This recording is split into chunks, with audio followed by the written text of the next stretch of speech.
नाज़िम नादरा जे ऐलान खां पोइ गंबट में औरतुनि खे मुफ़्त सुञाणप कार्ड ठाहे ॾियण जो सिलसिलो हलंदड़ आहे, जेको 14 मार्च ताईं जारी रहंदो। पेश आहे मुमताज़ मेमण जी हीअ रिपोर्ट। गंबट में नादरा रजिस्ट्रेशन सेंटर पारां औरतुनि लाइ 8 ॾींहं मुफ़्त सुञाणप कार्ड ठाहिण जो ऐलान कयो वियो आहे। चेयरमैन नादरा तारिक मलिक जे हुकुम ते 8 मार्च खां 14 मार्च ताईं औरतुनि जा मुफ़्त कार्ड ठाहिया वेंदा। उन सिलसिले में नादरा रजिस्ट्रेशन सेंटर गंबट जे इंचार्ज नईम अख्तर चांद धरती टीवी न्यूज़ सां ख़ुसूसी ॻाल्हि ॿोल कंदे चयो त असांजो नादरा जो स्पेशल इनिशिएटिव वरितो आहे त हे पूरो वीक जेको 8 खां 14 मार्च ताईं असां हिनखे जेको आहे औरतुनि जो आलमी ॾियारो तौरु मल्हाए करे उन्हनि खे असां फैसिलिटेट कंदासीं, उन्हनि जी माना ज़िंदगी में आसानियूं पैदा कंदासीं।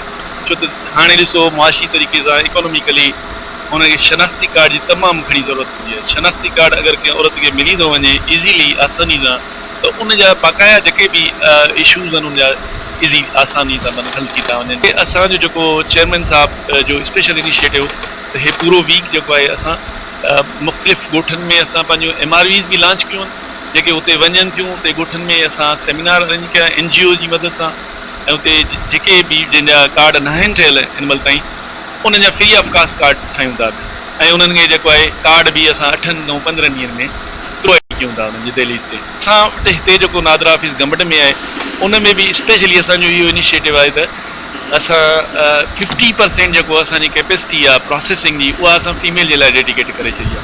6 काउंटरनि असां 3 काउंटर सां स्पेशली फीमेल जे लाइ वक़फ़ करे छॾिया। असांजी इहा ओवरऑल आहे त फीमेल खे फैसिलिटेट कजे त प्रायोरिटी असांजी हूंदी आहे लेडीज़ जा टोकन इशू करणु।